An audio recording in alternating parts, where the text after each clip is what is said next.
Muy buenas tardes, bienvenidos a todos a este simposio de día viernes llamado Desafíos de la Intensivo en Donación y Procuramiento de Órganos y Tejidos en tiempos de COVID y la Ley de Donante Universal en pleno funcionamiento. Este simposio fue organizado por la Comisión de Fomento de la Donación y Trasplante de Órganos y Tejidos de la Sociedad Chilena de Medicina Intensiva en conjunto con el Hospital Digital. Hoy día escucharemos al doctor Eduardo Sánchez, que es Coordinador Nacional de Procuramiento de Órganos y Tejidos, con su presentación. Además, él es jefe de la UCI del Hospital San Juan de Dios, quien nos presentará la charla Ley de Donación Universal en pleno funcionamiento, ¿estaremos a la altura? Luego de su presentación comentarán el doctor Ronald Paurumani, jefe de la unidad de paciente crítico del Hospital Barros Luco, Francisco Fuentes, enfermero coordinador de la unidad de procuramiento de órganos del Hospital San Juan de Dios, el kinesiólogo Rodrigo Adasme, jefe coordinador del equipo de terapia respiratoria del Hospital Clínico de la Red de Salud UC Christus, y Julio Matute también estará comentando. Le damos el pase de inmediato entonces para partir, ¿cierto?, al doctor Juan Eduardo Sánchez con su presentación. Las preguntas las pueden hacer a través del chat, nosotros estaremos registrándolas para posteriormente realizarlas al panel en los comentarios.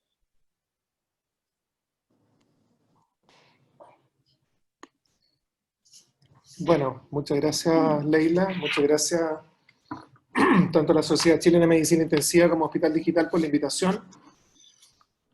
Y efectivamente vamos a tratar un tema que es una cuestión que está teniendo, digamos, progresiva instalación en la sociedad, particularmente en lo que dice relación, ¿no es cierto?, con la actualización más reciente, el día 12 de septiembre de este año, del Registro Nacional de No Donantes.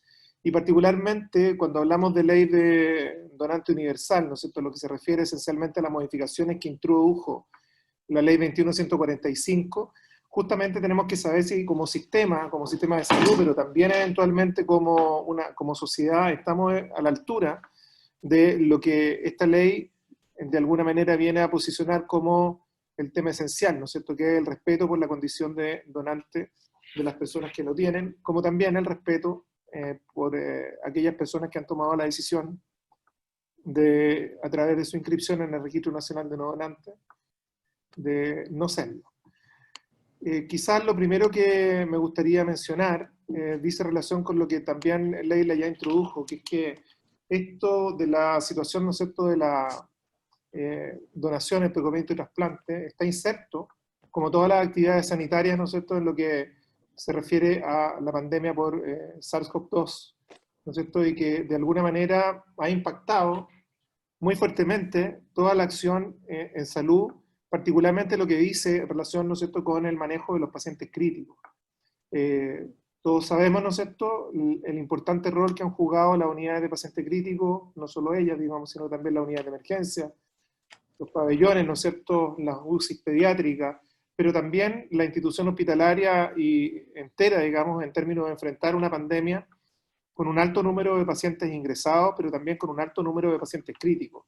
E indudablemente, cuando nosotros hablamos de donación, procuramiento y trasplante, estamos hablando justamente de personas que habitualmente ingresan en los cuidados intensivos y que requieren soportes, cuidados, puesto que la gran mayoría, cuando estamos hablando de donante cadavérico, son personas que tienen una grave injuria neurocrítica o neurológica, y de alguna manera, ¿no es cierto?, esta injuria requiere un manejo particular que solamente, digamos, muchas veces se puede dar cuando tenemos las condiciones para hacer esa aproximación crítica. Y a este respecto, por cierto, ¿no es cierto?, es indudable que la pandemia afecta las actividades que se relacionan, ¿no es cierto?, con esto, en tanto, digamos, la gran mayoría de las unidades han estado destinadas al cuidado respiratorio de los pacientes con COVID. Pero también es cierto, ¿no es cierto?, que ha habido una reducción importante de la circulación de las personas y muchas de las causas que habitualmente resultan efectivamente en posibles y potenciales donantes, como puede ser el trauma o la violencia formalmente, han estado menos representadas. Pero de la misma manera, si ahora nosotros miramos el otro lado y miramos a los receptores, también tenemos que decir que eventualmente hacer una cirugía de alta complejidad en pacientes que basalmente tienen condiciones de inmunodepresión, puesto que son personas, ¿no es cierto?, con enfermedades crónicas, ¿no es cierto? Y además de eso, inmunosuprimir la salida tampoco resulta fácil, y particularmente esto se concentra, ¿no es cierto?, en aquellas personas que tienen, además, condiciones respiratorias particulares. Entonces, claro, efectivamente, el trasplante se puede desarrollar, pero hay situaciones bastante complejas, ¿no es cierto?, que hicieron que muchos de los centros de trasplante tomaran la decisión de cerrar. Los programas, ¿no es cierto?, durante vivo también se vieron severamente afectados durante la pandemia, y de alguna forma, particularmente todo lo que dice en relación con la cirugía torácica, a este respecto me refiero a corazón, pulmones en particular, también páncreas se vieron afectados muy importantemente con el proceso de la pandemia. Y uno pudiese interpretar que eso significó que quedásemos suspendidos en el aire. Bueno, esa cuestión en realidad, en la particular mirada que tenemos desde la Coordinación Nacional de Donación, Proponiente y Trasplante, nunca fue así. Nosotros creemos efectivamente que un sistema que se basa esencialmente en el altruismo, ¿no es cierto?, en que nosotros tenemos que comprender la importancia y la relevancia que tiene el buen manejo, ¿no es cierto?, del paciente neurocrítico, particularmente, digamos, para su recuperación, y cuando esta no es posible, eventualmente para la correcta reanimación de órganos y tejidos que pueden servir a otras personas, podríamos haber pensado que efectivamente la actividad de trasplante se iba a reducir a niveles, digamos, mínimos. Y sin embargo, claro, es importante reconocer que la estructura que nosotros tenemos hoy día en Chile permite de alguna manera tener ciertas implicancias normativas.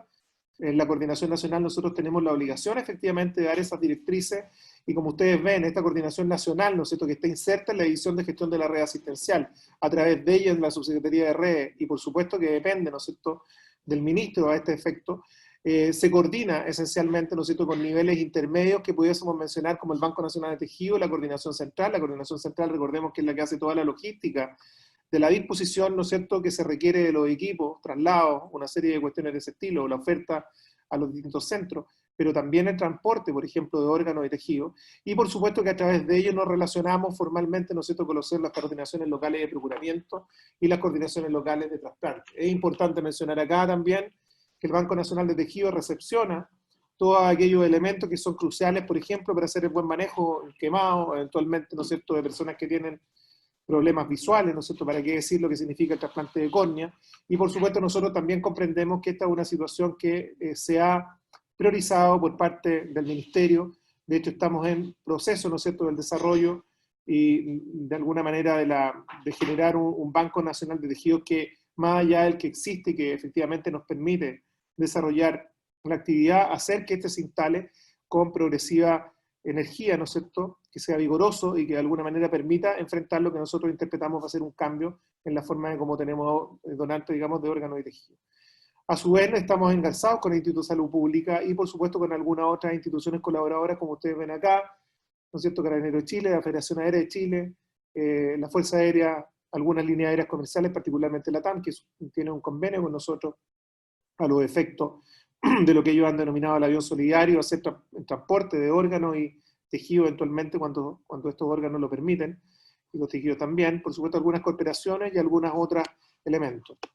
Y qué duda cabe, ¿no es cierto?, que cuando nosotros enfrentamos a un paciente con un daño neurológico severo que tiene una escala de coma de Glasgow de 7 o menos, ¿no es cierto?, lo que se ha denominado protocolo de Glasgow 7, estamos frente a un posible donante.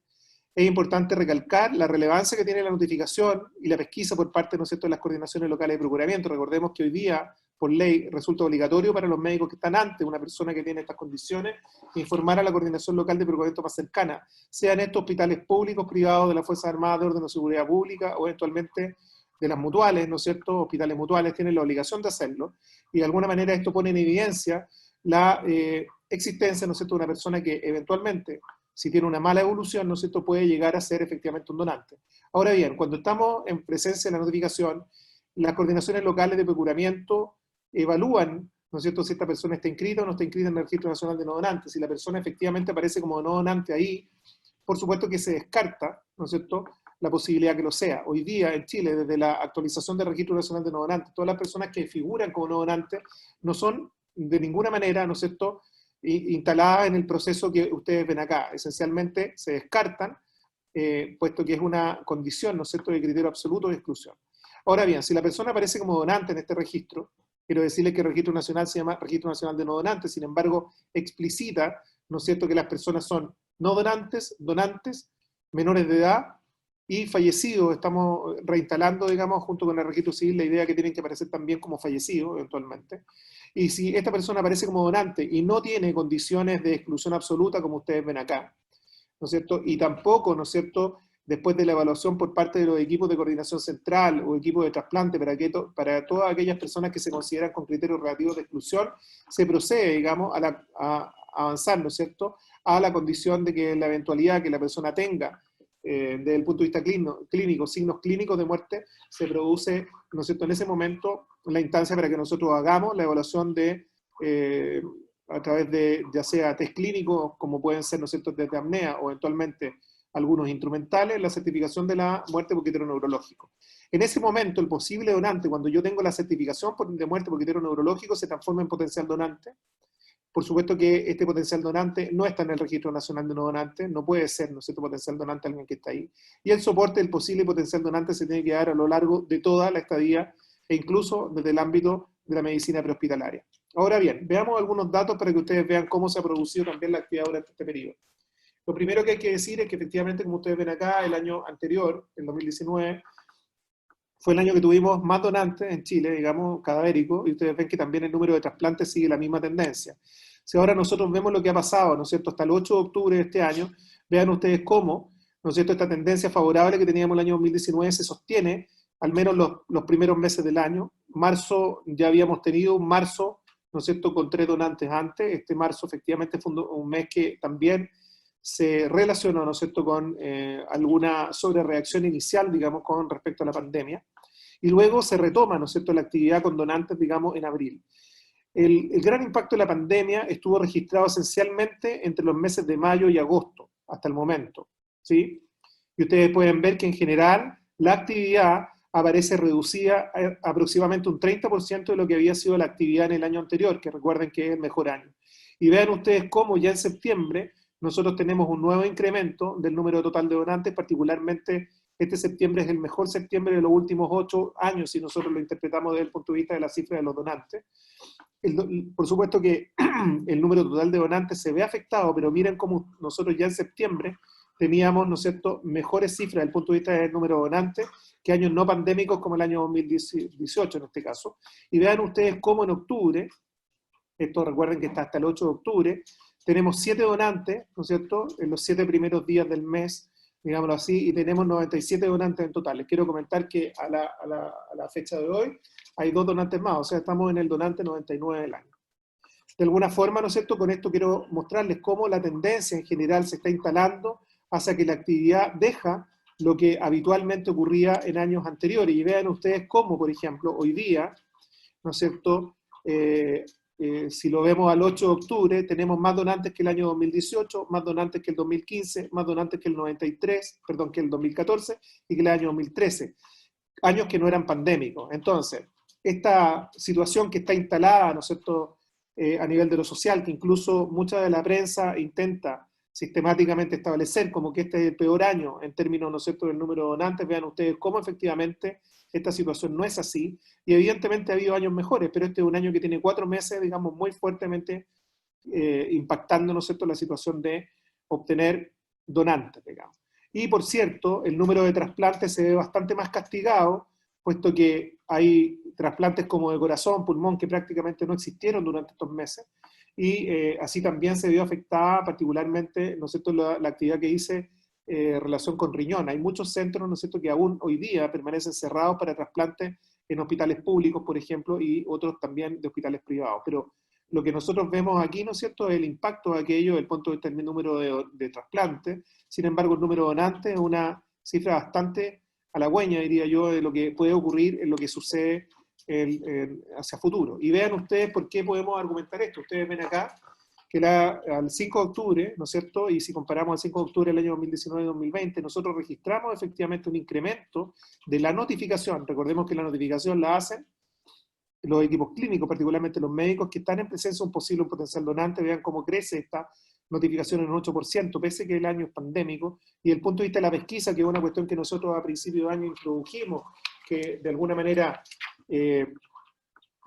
definimos, ¿no es cierto?, que las coordinaciones locales tenían que salir, ¿no es cierto?, desde su entorno de trabajo directo a buscar pacientes que efectivamente tuvieran condiciones de posibles y potenciales donantes, vean cómo esta se incrementa en un 33%, con un alza de un 15% para ambos elementos, digamos, que son básicamente el riesgo de poner en evidencia, ¿no es cierto?, la existencia de posibles y potenciales donantes. Si nosotros no tenemos el riesgo de tener donantes, no vamos a tener nunca donantes. Y de alguna forma, la notificación y la pesquisa aquí aparecen como una cuestión esencial. De la misma manera, ha habido modificaciones, ¿no es cierto?, que son iterativas de la ley. Ustedes ven que la ley 21.145 entra en operación el año 2019, el 12 de marzo, y establece que en un año calendario las personas que están inscritas en el Registro Nacional de No Donantes tienen que ratificar la condición y si no, automáticamente iban a volver a ser donantes. Pues bien, el Servicio Civil, el Servicio de Registro Civil, a contar del 12 de marzo del 2020, tenía 6 meses para actualizar el Registro Nacional de No Donantes y pasamos de cerca de 4 millones de personas incluidas en este registro, pasamos aproximadamente a unas decenas de miles, particularmente próximo a 30.000 personas. Ya sabíamos, ¿no es cierto?, que la renovación de la licencia de conducir o de la cédula de identidad era uno de los orígenes importantes en que en un proceso sin un debido consentimiento informado muchas personas quedaban clasificadas, y particularmente mal clasificadas, como no donantes.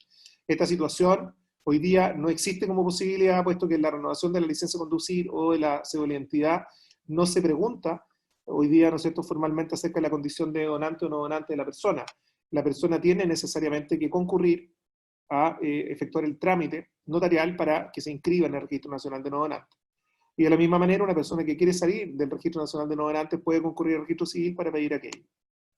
Ahora bien, ¿qué nos trae la ley a este respecto? Lo primero que yo quiero decir es que uno puede tener una instancia como habitualmente sucede en el ámbito de la salud con la ley, pero no podemos desconocer que esta nos regula. Y de alguna manera siempre tenemos la apreciación de que la ley puede ser coercitiva, que de alguna manera nos están obligando a hacer algo que no queremos hacer. Y, por supuesto, cuando uno tiene esa mirada, probablemente interpreta, ¿no es cierto?, que este es un peso que tiene que cargar y de alguna manera esto implica que muchas veces la instalación de ciertas modificaciones que vienen a propósito de la ley eventualmente pueden ser consideradas complejas. Sin embargo, lo que nosotros queremos desde la Coordinación Nacional es que esto lo veamos como una oportunidad para que efectivamente se asienten ciertos cambios. Y yo siempre pongo este ejemplo. En Chile, ¿no es cierto?, hasta que se instruyó, ¿no es cierto?, que los niños que viajaban en los automóviles, que eran pequeños, ¿no es cierto?, tenían que estar fijos a una silla específica, los niños volaban por los parabrisas, digamos, en un accidente de tránsito. Y evidentemente nos obligaron a instalar la silla, probablemente, bueno, a un segmento de la población probablemente no nos obligaron y lo hacíamos de antes, pero a otros segmentos sí efectivamente lo obligaron y con esto, por supuesto que se reduce la posibilidad de que un niño tenga una grave lesión, ¿no es cierto?, a contar de un trauma, digamos, secundario a un accidente automovilístico. Esta cuestión, ¿no es cierto?, uno tiene que ver en ciertas oportunidades, ¿no es cierto?, cómo la ley también nos da la posibilidad de hacer cambios culturales. Sin perjuicio de ello, por supuesto nosotros promovemos que la capacitación, ¿no es cierto?, de la gente de salud y por supuesto que la educación de la población es esencial a los efectos de lograr el cambio que nosotros esperamos que ocurra, que haga que Chile pase de un país donante a un país, perdón, de un país no donante a un país donante. Fíjense cómo la ley 21.145 establece ciertas premisas. Lo primero es que la familia tiene un carácter legal, ¿no es cierto?, que de alguna forma ya estaba inserto en la ley, pero que hoy día lo refuerza, es que cuando, ¿no es cierto?, el difunto no estuviera inscrito en el Registro Nacional de No Donantes, se presumirá su voluntad de ser donante. En tal caso, los familiares serán informados, vale decir, los familiares reciben la información de la condición de donante y se les informa, ¿no es cierto?, el procedimiento a seguir. Teóricamente nosotros no tenemos que pedir autorización, ¿no es cierto?, a los efectos de un proceso de procuramiento. Por supuesto que nosotros comprendemos que lo fundamental aquí es acompañar a la familia, y si bien la familia hoy día no tiene capacidad decisoria con respecto a la condición de donante o no donante de una persona, recuerden que esto ocurre en vía, comprendemos que tenemos que acompañar a la familia en forma cálida, ¿no es cierto?, y como lo exige la humanización, que es una de las corrientes, ¿no es cierto?, que hoy día está más en boga, pero la humanización es una de las cuestiones inherentes a lo que nosotros hacemos particularmente. Ahora bien, la ley también establece que existen dudas fundadas. ¿Y cuáles son las dudas fundadas? Básicamente, se entiende que existe una duda fundada, ¿no es cierto?, respecto a la condición de donante por el hecho de pertenecer, por supuesto, al Registro Nacional de No Donantes. Esto ya lo dije, una persona que aparece como no donante en el Registro Nacional de No Donantes se descarta, no será seguida efectivamente por los equipos de coordinación local y se cerrará el caso, digamos, cuando se compruebe la condición. Y también se entiende por duda fundada cuando una de las personas, uno de los familiares, particularmente de los próximos, de la persona que está en esta situación clínica de posible potencial donante, presenta ante el médico encargado, del procedimiento un documento contradictorio, que puede ser una escritura pública u otro documento notarial, y esto está referenciado de esta manera por la División Jurídica del Ministerio de Salud. O sea, tienen que presentarnos de alguna forma un documento formal. Si es que no existieran parientes directos, ¿no es cierto?, del difunto que puedan acreditar la condición de no donante al momento de su deceso, se tendrá por su voluntad presunta la de ser donante. Y esta es una de las cuestiones que también regula, ¿no es cierto?, aquellas situaciones en las cuales tenemos personas que tienen, que no están identificadas, o eventualmente personas que, por ejemplo, están en Chile en tránsito y no tienen familiares. Nosotros no descartamos a priori, ¿no es cierto?, un paciente porque no tenga la identificación. Lo que hacemos, digamos, es tratar de identificarlo, puesto que identificar a una persona tiene que ver con su propia seguridad como paciente, ¿no es cierto? Y por supuesto que implica que nosotros podamos revisar si está en el Registro Nacional de No Donantes y podamos acceder a los familiares. De la misma manera, una persona que tiene un derecho como el de ser trasplantado, ¿no es cierto?, cuando hace una falla hepática fulminante, así sea turista en Chile, también es considerado donante y eventualmente se hacen los trámites requeridos para identificar dentro de las personas próximas, digamos, que eventualmente pueda tener en el país a alguien que pueda ser su tutor, o eventualmente los contactos que sean necesarios incluso en el extranjero, ¿no es cierto?, con sus familiares a propósito de esto. Y esta situación que puede parecer distante es una situación que ha ocurrido en el tiempo más reciente en forma relativamente frecuente, voy a decir. Ahora bien, ¿cuál es la importancia del Registro Nacional de No Donantes? Siempre nosotros respetaremos, ¿no es cierto?, la voluntad de la persona, tanto de la que está inscrita en el Registro Nacional de No Donantes como la que no está inscrita, que de manera y de conformidad a la ley, ¿no es cierto?, se considera como donante. Y todo aquel, ¿no es cierto?, toda aquella persona que quiera revocar la condición de no donante puede hacerlo en cualquier momento, y esto tiene solamente que expresar la voluntad ante el servicio del registro civil. Esto quiere decir que una persona puede entrar y salir, ¿no es cierto?, del Registro Nacional de No Donantes sin mayor problema. De igual manera, la ley establece que la notificación es obligatoria, y aquí está una de las cuestiones fundamentales que tienen que comprender los colegas, particularmente los que trabajan en unidades generadoras, como son las unidades de paciente crítico adulto y pediátrica, como también las unidades de emergencia adulto y pediátrica. Es obligación del médico tratante notificar a la respectiva unidad de coordinación local de procuramiento, digamos, de órganos y tejidos acerca del estado de muerte encefálica o un posible donante, Esto es importante que la gente lo comprenda. Aquí, ¿no es cierto?, esta obligatoriedad le cabe a cualquier, ¿no es cierto?, institución de salud, pública, privada, de las Fuerzas Armadas, de orden de seguridad pública, ¿no es cierto?, o eventualmente de hospitales mutuales, y lo tiene que hacer a la coordinación local territorialmente más cercana, si es que no tiene. Y el médico que incumple la obligación es responsable administrativa y civilmente eventualmente, y además puede de alguna manera ser perseguido desde el punto de vista incluso penal. Hay que recordar que hoy día una persona que se encuentra en una urgencia para recibir un órgano, si conoce que efectivamente nosotros no hemos hecho lo debido, nos puede representar judicialmente que la condición, ¿no es cierto?, de amenaza de su vida eventualmente puede estar ligada con que nosotros no hayamos hecho bien la detección, la notificación, la pesquisa y por supuesto que la mantención del donante. Es importante reforzar, ¿no es cierto?, que la notificación y comunicación con los equipos tratantes siempre es fundamental. Con respecto a lo que dice en relación con órganos y tejidos, los y las donantes son considerados como tales tanto para órganos como para tejidos. O sea, de alguna manera, la comunicación de donación debe ser considerada, digamos, en la perspectiva del carácter indivisible de ambos. O sea, nosotros no hacemos efectivamente comunicación de donación con fines de obtener órganos, nosotros hacemos comunicación con fines de obtener órganos y tejidos. No hacemos ni para tejidos exclusivamente, ni para órganos exclusivamente. Y esta es una de las cuestiones que también tiene que empezar a sentarse formalmente en nuestro país.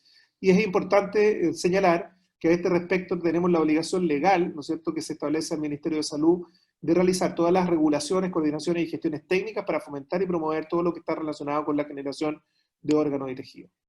¿Qué es importante? Es importante reconocer, ¿no es cierto?, que el lenguaje crea realidad, y por lo mismo le hemos pedido, ¿no es cierto?, a las coordinaciones locales de procuramiento, ya lo hemos hecho también con los directores de todos los hospitales de la red pública, así como también de las direcciones de servicios de salud, que es importante cambiar el lenguaje. Hoy día estamos hablando de comunicación de donación, no hablamos de entrevista familiar, no hablamos de solicitud. Hoy día nosotros le comunicamos a la familia que una persona tiene la condición de donante. Hablamos, ¿no es cierto?, en comunicación de donación de órganos y tejidos. El equipo, de alguna manera, el equipo clínico, el equipo de la coordinación local de procuramiento, comunica la voluntad y comunica procedimientos que nosotros vamos a seguir, y de alguna forma la familia ratifica o no ratifica. No tiene la decisión la tuvo una persona que ha fallecido, ¿no es cierto?, y esa persona, si tiene la condición de donante, ¿no es cierto?, debiese respetarse en tanto en una decisión que él de alguna manera expresó positivamente a través de la no inscripción en el registro civil, en el registro de no donantes, perdón.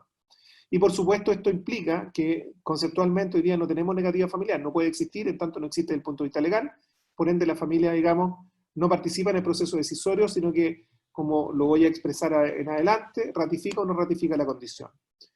Cuando uno está enfrentando, ¿no es cierto?, la situación de un posible, un potencial donante, en este caso menor de edad, como ustedes ven acá, ¿no es cierto?, lo que hace la coordinación local, una vez notificada por parte del médico que está tratando al paciente, es consultar el Registro Nacional de No Donantes. Y si en la eventualidad, por ejemplo, en este caso les dije que era menor de edad, aparece menor de edad, la coordinación local, en la etapa inicial, de alguna manera en proceso, ¿no es cierto?, de autorización de donación. De hecho, en los mayores de edad, hoy día en Chile, ustedes lo saben, nosotros somos todos donantes a contar de haber completado la mayoría de edad, digamos, de los 18 años en adelante. Los menores, efectivamente, aún debemos solicitar la autorización específica, ¿no sé?, de los familiares para proceder al proceso de procuramiento. Entonces, en esta etapa 1, en que la conversación de la coordinación cataliza formalmente la autorización de donación, y si efectivamente los padres consienten aquello, se procede a la firma del acta de comunicación de donación, en este caso el formulario que hemos denominado formulario C, que está destinado a la donación pediátrica. Pero si en esta etapa no hubiera aceptación de la familia, nosotros le hemos planteado a las coordinaciones locales que hay que volver a entrar en un proceso de comunicación, reconocer dónde están los hitos, dónde están los puntos que eventualmente colisionan, ¿no es cierto?, con el acto altruista de la donación, responder, por ejemplo, los mitos, responder preguntas que pueda tener la familia, informar del proceso. Y de alguna manera en esta etapa, si evidentemente los padres autorizan, ¿no es cierto?, este proceso de procuramiento y donación, se procede nuevamente a la firma del formulario C. Es importante recalcar acá que los padres o representantes legales deben presentar efectivamente un documento que acredite la condición. Y en el caso que no lo tengan, deben declararlo juradamente en el formulario C, deben declarar este vínculo específico. Si no hubiera en una de estas dos etapas autorización de la familia, la coordinación local pone fin al proceso y registra en ficha clínica y en el sistema informático que nosotros tenemos a los efectos, que es el Sistema Integrado de Donación de Órganos y Trasplante, registra efectivamente que existe este rechazo por parte de la familia. Por supuesto, en caso de agresión, debe activarse el protocolo, ¿no es cierto?, que tenga el establecimiento de los efectos. Ahora bien, si estamos en una situación normal, esta vez en un adulto, ¿no es cierto?, y vemos que tenemos un potencial donante, por supuesto que el coordinador local de procuramiento, la coordinación local de procuramiento, consultará el Registro Nacional de No Donantes. Si ahí aparece en condición de no donante, registra en ficha clínica, ¿no es cierto?, y en el sistema que ya les mencioné, y cierra el proceso. Pero eventualmente, ¿no es cierto?, si esta persona aparece como donante, la coordinación local sigue, en general, ¿no es cierto?, como ustedes han visto, las mismas etapas, digamos, en este punto, cuando no tenemos conflicto en la donación, digamos, en términos de que no haya reconocimiento total, sigue las mismas etapas. Vale decir, esta vez, aunque la familia no tiene la capacidad de decidir sobre esto, ¿no es cierto?, lo que hace el coordinador es que cataliza que la familia ratifique la condición de donante, ¿no es cierto?, de la persona que ha fallecido eventualmente, ¿no es cierto?, y luego, si es que esto es así, firma el acta de comunicación y el formulario A, que está destinado a adultos específicamente. En el caso que no hubiere una respuesta favorable en el primer proceso de comunicación con la familia, se pasa a la etapa 2 en que nuevamente sucede, ¿no es cierto?, que se instala la conversación sobre la base de resolver las dudas y eventualmente las preguntas, ¿no es cierto?, que puedan tener las personas a este respecto. Por supuesto que si la familia accede, ¿no es cierto?, se procede a la firma del acta que ya les mencioné, que es el formulario A. Evidentemente, cuando estamos en este proceso de comunicación, no tenemos conflictividad, ¿de acuerdo? No hay riesgo de que tengamos efectivamente alguna complicación, estamos en el proceso normal, formalmente, ¿de acuerdo? Ahora bien, si ahora integramos lo que ya les mencioné, a que en la etapa 2 la familia no reconozca la condición de donante, ¿no es cierto?, de la persona que ha fallecido, tenemos efectivamente entonces la etapa 3. Y la etapa 3 entra en lo que hemos denominado comunicación en situación adversa. ¿Por qué situación adversa? Porque es una situación adversa formalmente que no se reconozca la condición de donante de una persona que lo ha expresado en vida. Ahora bien, en esta etapa 3 nosotros hemos definido que junto con la coordinación local de procuramiento actúa un agente clave. El agente clave es una persona física o eventualmente un rol del establecimiento, empoderado desde la dirección, que va a participar en esta etapa 3 como un facilitador en el proceso de comunicación con la familia, va a volver a explicar por qué nosotros estamos siguiendo este proceso, explicará, ¿no es cierto?, y resolverá las dudas que tengan familiares en conjunto con la coordinación local, y por supuesto, si en esta fase la familia comprende, ¿no es cierto?, que debe ratificar, como es siempre así teóricamente, la condición de donante de la persona, se pasa nuevamente, ¿no es cierto?, a la fase que ya hemos mencionado, que es el formulario A, y se cierra el proceso, ¿no es cierto?, esta vez positivo en términos de donación. Pero si hubiere, ¿no es cierto?, nuevamente el rechazo a la aceptación de la condición de donante de parte de la familia, este agente clave aquí actúa en la etapa 4, en lo que hemos denominado no ratificación de decisión de donación, ¿no es cierto? Este agente clave se transforma en un garante de que todo el proceso que ustedes han visto antes está bien hecho. ¿Y por qué esto es importante? Recuerden lo que les dije recién. Hoy día un receptor que esté en urgencia, por ejemplo cardíaca, podría establecer que si nosotros no hemos hecho un proceso debido, eventualmente sea amenazada su vida, e incluso podría poner, ¿no es cierto?, en serias dificultades a una institución que no haga un proceso debido. Y claro, el agente clave en este caso, que acompaña al coordinador local de procuramiento, se transforma en un garante de que todo este proceso ha ocurrido debidamente, y en este caso, si es que no hay ratificación de decisión, se procede a la firma del acto de comunicación de donación, que es el formulario B, que nosotros hemos mencionado, ¿no es cierto?, y que se los voy a mostrar más adelante, que está relacionado con que la familia ha presentado información suficiente y veraz y lo declara como tal, aunque no haya presentado, ¿no es cierto?, un documento contradictorio, el documento que les dije antes, la escritura pública, un documento notarial, para descartar la persona. Recuerden que si en cualquier momento o en cualquier etapa de este proceso la familia nos presenta una escritura pública, un documento notarial, que verifica que la persona es no donante, en ese mismo instante, ¿no es cierto?, se procede a ratificar la condición de no donante y se cierra el proceso. Y es importante, ¿no es cierto?, que de alguna manera, ¿no es cierto?, en cualquier etapa que la familia presente la documentación notarial que verifique la condición de no donante, se procederá a la firma del formulario B. En este caso, si es que nos presentan, me refiero al documento notarial, no se requiere la concurrencia del agente clave. Y por supuesto, como antes mencioné, en caso de agresión se activará el protocolo a los efectos que tenga la institución. Ahora bien, ¿cuál es el formulario B y cuál es la particularidad del formulario B? El acta, en este caso, pone de manifiesto que el acto de no ratificar la donación de órganos es en base a la veracidad y suficiencia de información que provee la familia, y por tanto es responsabilidad de la familia no haber otorgado, ¿no es cierto?, en este caso la ratificación de donación. Y de alguna manera, como ustedes pueden ver, en el caso que cuente con un documento contradictorio, escritura pública u otro documento otorgado ante notario público, que acredita la condición de no donante, se procede, ¿no es cierto?, a llenar este casillero y a firmar por parte del declarante y el coordinador local. Si lo quiere hacer el agente clave, lo puede hacer, no es necesario en este caso. Pero en la eventualidad, ¿no es cierto?, que no se cuente con la escritura pública u otro documento notarial, ¿no es cierto?, porque de alguna manera es la persistencia de la familia lo que lo informa. ¿Qué es lo que dice el otro punto? Dice que no cuenta con el documento contradictorio, escritura pública o otro documento otorgado ante notario público, entendiendo que la donación es precedente, manifiesta lo siguiente, y aquí establece cuáles son las causalidades, no sé, podría decir, mi hijo me dijo anoche, ¿no es cierto?, que era no donante, por ejemplo, y tiene que verificarse, ¿no es cierto?, a través de la escritura, de la fundamentación que da la familia para ello, ¿no es cierto?, efectivamente esto se procede, ¿no es cierto?, a tiquear este segmento, ¿no es cierto?, y se procede a la firma del declarante, ¿no es cierto?, a la firma de la Coordinación Local de Procuramiento y a la firma del agente clave. Es importante recalcar que si hubiese habido violencia y la familia no está dispuesta a firmar el formulario B, es importante que quede de todas maneras establecido que esta situación es así en el propio formulario y que concurran efectivamente la Coordinación Local de Procuramiento y el agente clave en la firma del mismo. ¿Sí? Esto es a grosso modo, ¿no es cierto?, la situación que dice relación con la ley y algunos elementos estadísticos que nos permiten ver también cuál es la situación que hoy día tenemos en el país. ¿Sí? Quedo a disposición para las preguntas o algunas dudas que puedan tener. Muchas gracias, Juan Eduardo, por tu presentación. Damos paso a los comentarios del panel, entonces.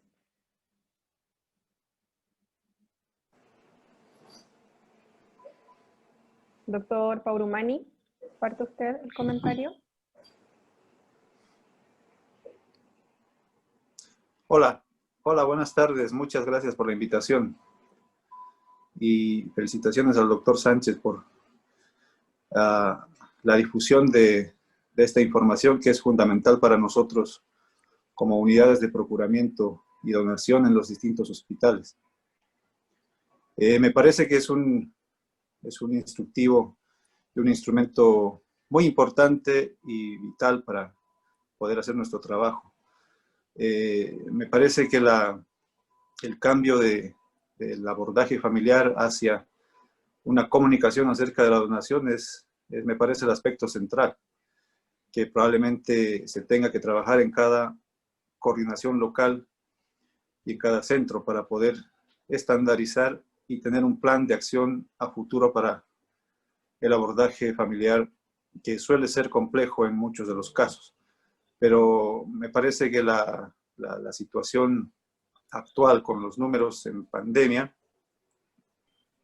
dan para tener esperanza en muy buenos resultados a futuro.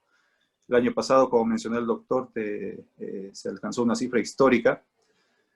Este año, pese a la pandemia, se están haciendo grandes esfuerzos y esta modificación de la ley tiene que servir como un instrumento más junto con el resto para poder mejorar nuestros resultados.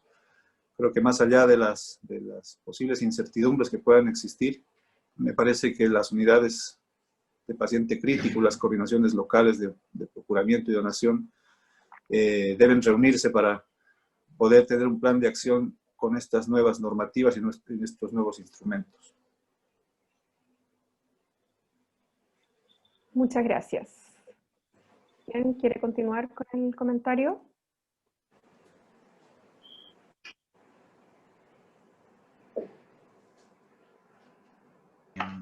¿Se escucha? Hay dos sí, Francisco. Sí.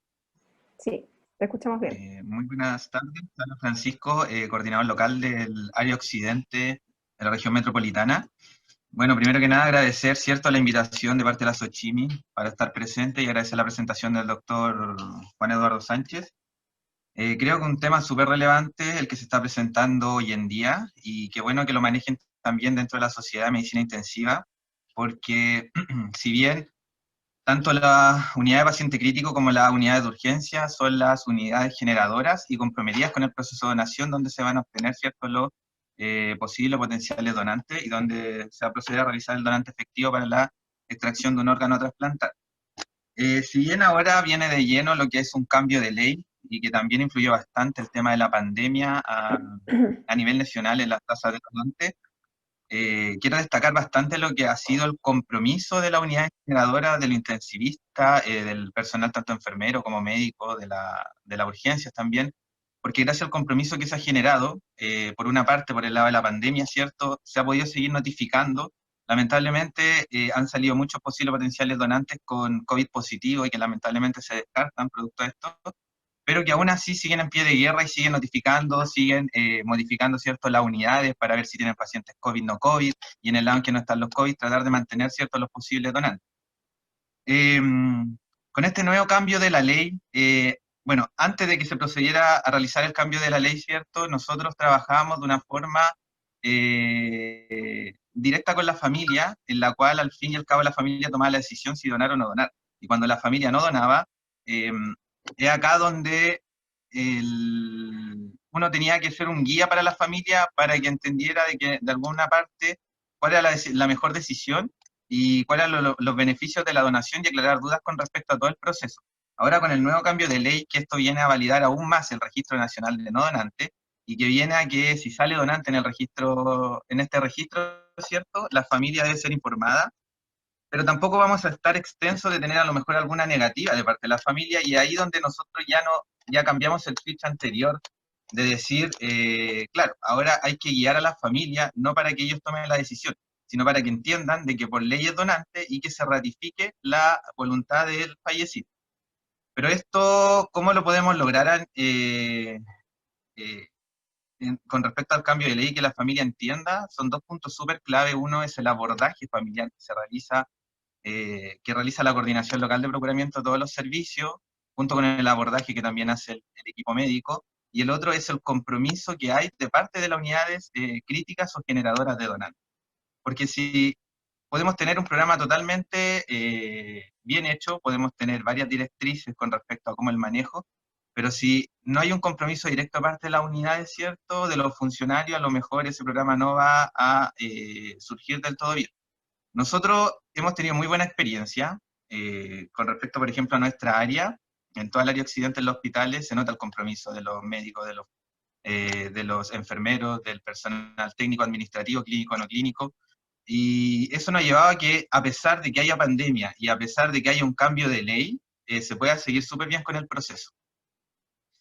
Cuando hemos tenido una entrevista posterior al cambio de ley, y esta entrevista, ¿cierto?, hemos tenido que pensar quién va a ser el agente clave en ese momento, lo cual nosotros conversamos con los médicos residentes con respecto a este caso, y los médicos residentes de la unidad están súper abiertos a poder participar. Y yo creo que es un punto clave el poder incluir al personal médico dentro del proceso, porque ellos también son parte del proceso y tienen que saberlo y tienen que sentirlo. Entonces, esas dos cosas como que han ayudado bastante a de que, a pesar de la pandemia, a pesar del cambio de ley, perdón, sigamos generando donantes. Y de verdad que esto es súper, o sea, encuentro muy importante que este tema se toque dentro de esta sociedad, porque de verdad que también quienes estén observando, yo creo que muchos trabajan, ¿cierto?, en unidad de paciente crítico, y claro, la idea es que ustedes también son parte de este proceso y sigamos trabajando a pesar de la contingencia a nivel nacional, sigamos generando donantes. Todavía queda mucha gente que se tiene que trasplantar, hay gente que ya lleva esperando mucho tiempo en la lista de espera, y ahora con la pandemia tiene que seguir esperando un poco más, pero mientras podamos seguir generando donantes, estén las condiciones, ¿cierto?, esté el compromiso, independiente del cambio de ley, independiente de la contingencia, sé que podemos seguir teniendo datos positivos. Así que eso. Muchas gracias, Francisco. Tengo preguntas de los participantes del simposio. La primera pregunta es en relación a los potenciales donantes que son COVID positivos, ¿cierto? Que ya ha salido salió durante la presentación este tema, ¿cierto? Y ahora en los comentarios. La pregunta es si es que existe algún tipo de evidencia sólida, en el fondo, que avale esta decisión de que estos pacientes no puedan ser donantes. A ver, nosotros desde la Coordinación Nacional elaboramos un documento, ¿no es cierto?, que es un documento que básicamente está anclado en lo que es el desarrollo, ¿no es cierto?, de COVID en relación a donación proveniente de trasplante, y como está explicitado en ese documento, nosotros hemos sugerido efectivamente que todas aquellas personas que tengan fuerte antecedente epidemiológico, que eventualmente, ¿no es cierto?, tengan, digamos, PCR positiva, o que eventualmente, ¿no es cierto?, tengan algún examen clínico, como puede ser, ¿no es cierto?, un escáner de tórax que sea altamente sugerente, debe ser descartado. Hay que pensar que, por supuesto, esto particularmente es mucho más evidente, ¿no es cierto?, en lo que dice relación con pulmón, con corazón particularmente, porque es ahí donde asienta gran parte del efecto que tiene, ¿no es cierto?, de la gente, y por supuesto que una persona que está en insuficiencia respiratoria aguda grave, que tiene un mal intercambio gaseoso, no es una persona que sea susceptible de ser considerada donante, digamos, a los efectos de pulmón, me refiero, ¿no? Y particularmente si esto ocurriese en una persona que está críticamente enferma y que muere, en la cual también tendríamos que hacer la demostración de la muerte por criterio neurológico a partir de aquello, digamos. Es sumamente complejo, una persona que además está con alto requerimiento de neurobloqueante, ¿no es cierto?, eventualmente uso de medicamentos de presión en el sistema nervioso central. Entonces, primero, yo creo que razonablemente hoy día no podemos asegurar que no va a haber transmisión de la gente, digamos, por la vía de la transmisión a través, digamos, de un trasplante de órganos, como tampoco lo podemos asegurar con otros virus específicamente. Eso hace que, de alguna forma, a priori, ¿no es cierto?, aunque no exista una evidencia categórica a este respecto, definamos que no se puede hacer, ¿no es cierto? Y de alguna manera estas recomendaciones, por lo menos hoy día, siguen a firme de parte, ¿no es cierto?, de la Coordinación Nacional en términos de que son pacientes que deben ser excluidos formalmente. Ahora, voy a ser categórico en esto, y esto es una cuestión fundamental. Que se excluyan a partir de cuestiones como lo clínico, no significa que no tengan que ser notificados frente a la sospecha de muerte por criterio neurológico. Voy a poner un ejemplo más radical. Si yo tengo un paciente, ¿no es cierto?, que llega y está en una unidad de cuidado intensivo, y este paciente muere por criterio neurológico, así fuese VIH, digamos, su condición, o tuviese hepatitis B, digamos, C, es un paciente que, de alguna manera, o una persona que tiene que ser notificada a la Coordinación Local de Procuramiento. Con esto lo que quiero decir es que los únicos que están habilitados, efectivamente, para descartar, ¿no es cierto?, a ese posible o potencial donante, son efectivamente las coordinaciones locales de procuramiento, no son otras personas. Y esto es de especial interés, puesto que muchas veces nosotros asistimos a que son descartados pacientes a priori, ¿no es cierto?, porque se interpreta, por ejemplo, que la falla hemodinámica ha sido demasiado intensa, o porque se interpreta, ¿no es cierto?, que de alguna manera es el momento de hacer la limitación del soporte vital. Pero yo quiero relevar, y en esta cuestión quiero ser absolutamente categórico, ¿no es cierto?, que es que hoy día una persona que tiene la condición de donante es una persona a la cual tenemos que respetar esa condición. Y voy a poner un ejemplo. Hace un tiempo atrás, ¿no es cierto?, nos fue muy difícil encontrar un fiscal a propósito de una persona que había fallecido por una condición médico-legal. Entonces, cuando fue difícil encontrar al fiscal, nos dijo, no, hay que hablar con el fiscal mañana en la mañana. Ya. Bueno, yo le dije, mire, la persona ya está diagnosticada, ¿no es cierto?, o está certificada la muerte por criterio neurológico. Entonces, pues sí, lo que pasa es que esto es complejo porque estamos sospechando que es un homicidio. Entonces, el argumento que yo usé fue decirle, bueno, o sea, ya se le conculcó el derecho a la vida y ahora más le vamos a conculcar el derecho a ser donante. Sí, los derechos de las personas no están ahí, digamos, para que nosotros no los respetemos. Los derechos son inalienables. Y de alguna manera, cuando nosotros queremos que efectivamente se respete el derecho del donante, estamos también representando el mejor derecho que tiene un receptor de órgano o tejido a que su calidad de vida cambie, o a que a lo mejor a que su vida continúe. Entonces la cuestión es tan crítica que hoy día no es tan sencillo pensar, ¿no es cierto?, que uno va a poder tomar la decisión a priori en un paciente neurocrítico que está grave y que eventualmente en las próximas horas puede fallecer por criterio neurológico. No le podemos conculcar el derecho ni al donante a ser donante, ni al receptor eventualmente a beneficiarse de que eventualmente nosotros hagamos el procedimiento como es debido. Entonces, si bien, ¿no es cierto?, y con esto quiero cerrar, para ir a la respuesta de lo que preguntaron. Si bien hay condiciones de salud que nos obligan a, incluso en condición de una persona que es donante, a no utilizar, digamos, los órganos o tejidos que eventualmente esa persona pueda donar, es porque nosotros tenemos que tener niveles de seguridad altos en un procedimiento que es crítico para la vida de un tercero, digamos, que no está ahí.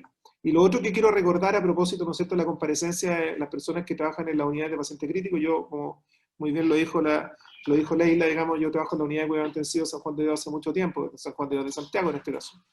Es que, de alguna manera, hoy día, además, existe documentación generada, ¿no es cierto?, a partir de interacciones de la Sociedad Chilena de Medicina Intensiva y especialistas en el área con la Secretaría de Redes Asistenciales, en que está establecido que el paciente posible y potencial donante es un paciente prioritario.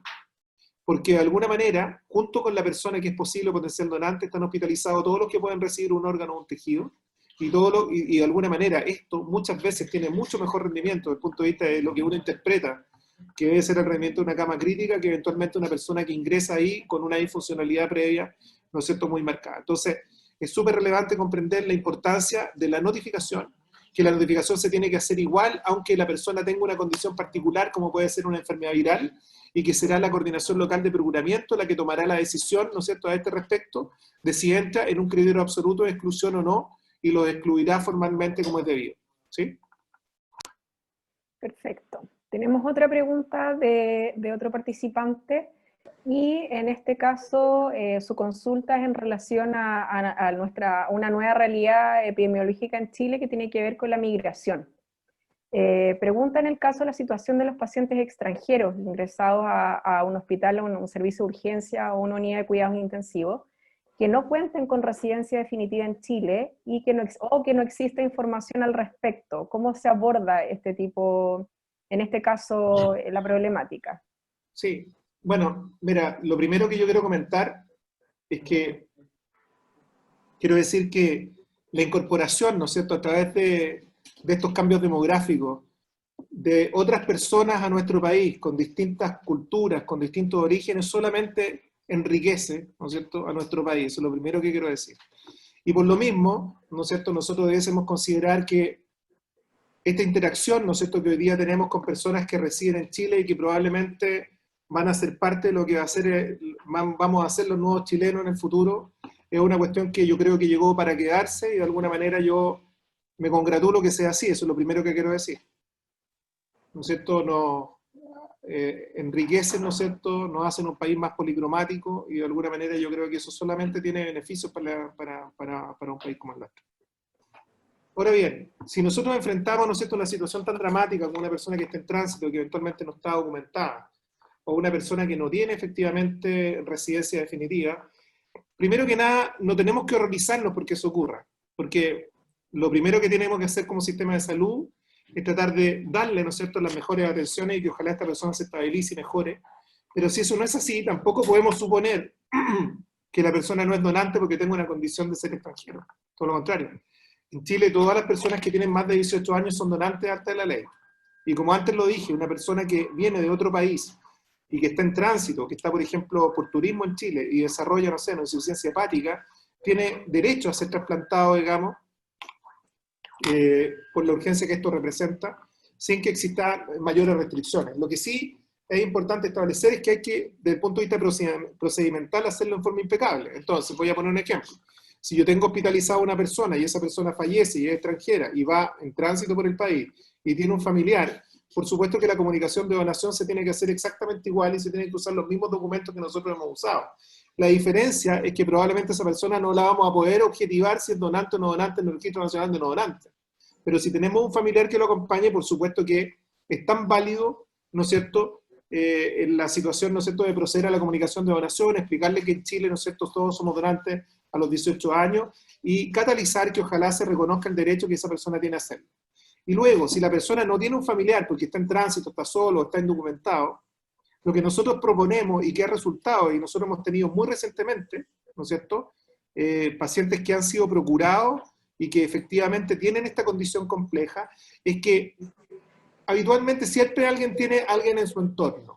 Si nosotros podemos poner en evidencia ese vínculo, y ese vínculo nos permite contactarnos, por ejemplo, con su familia en el extranjero, la familia es comunicada a la donación en forma remota, pero es comunicada, o esta persona que es próxima decide asumir la tutoría, por ejemplo, a través de la representación, ¿no es cierto?, que puede hacer de ese deseo en el consulado, se procede esencialmente de la misma manera que hemos mencionado.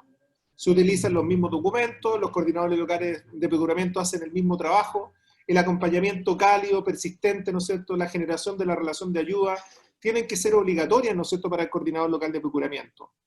Yo creo que la experiencia nos dice que muchas veces estas personas tienen incluso más disposición a la donación que tienen los propios chilenos. Y de alguna manera yo creo que resulta obligatorio, tanto para las coordinaciones locales de procuramiento, para los hospitales, tratar de acompañar a estas personas que están en una situación, por supuesto, desmejorada, puesto que no están en su tierra, puesto que además, digamos, están pasando, digamos, en una situación más compleja, que a veces socialmente es apremiante.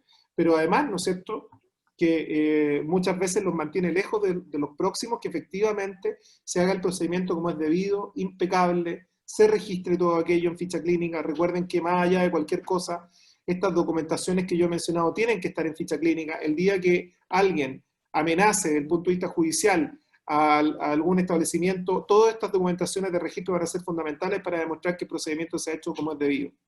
No sé si Ronald quiere comentar, digamos, pero yo sé que ellos han tenido experiencia de situaciones complejas como esta que se han logrado resolver. Lo único que yo pido, y tengo que ser categórico en esto, porque tenemos que garantizar, ¿no es cierto?, de alguna manera garantizar que no se transmite información sensible, es que nosotros no podemos poner en evidencia, ni dando fechas, ni dando nombres, ni dando nada, digamos, la relación, digamos, entre un receptor y un donante. No puede haber ningún vínculo que nos permita evidenciarlo. Con esa premisa, no sé si Ronald nos queréis contar cómo le ha ido a ustedes, digamos, en situaciones tan complejas como esta. No, sí, hemos tenido situaciones complejas como esta, pero lo que quiero destacar de los lineamientos que tenemos es que se deben escatimar todos los esfuerzos posibles para poder acercarse a la familia y lograr la ratificación del derecho a la donación. Eso creo que es importante. Posiblemente muchos de estos pacientes en el pasado en nuestro hospital hayan sido rechazados o descartados precisamente porque los esfuerzos quizás no han sido lo suficientemente amplios. Me refiero al acercamiento y al abordaje familiar principalmente. Nosotros hemos tenido pacientes no solamente complejos desde ese punto de vista, sino desde puntos de vista médico-legales. Pero me parece que la condición de informar acerca de los beneficios de la donación, los derechos y las leyes, pueden ser comprendidos por la mayor parte de las personas siempre y cuando el acercamiento sea lo más adecuado posible. el asumir que alguien no nos va a entender porque no tiene educación o porque es extranjero o porque no entiende lo que está pasando acá es posiblemente uno de los errores que cometemos frecuentemente. Por lo tanto, me parece que la principal fortaleza de este afrontamiento tiene que ser el seguimiento, la constancia y el dar la información clara y transparente a la familia y constante, para que ellos entiendan y saquen todas sus dudas y sus mitos puedan derribarse.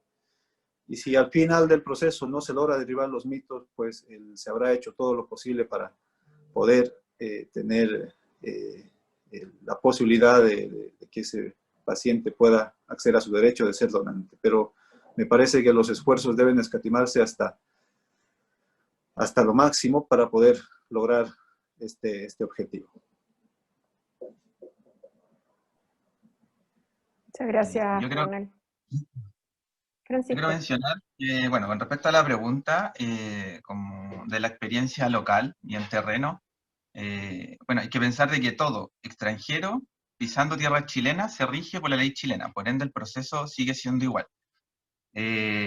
Claro, estamos en un cambio cultural que realmente se ha notado bastante, yo creo que más marcado en algunos hospitales, en ciertas comunas, y que nos lleva bastante paciente extranjero. Y tengo que decir de que igual ellos tienden a ser un poco más solidarios con el tema de la donación.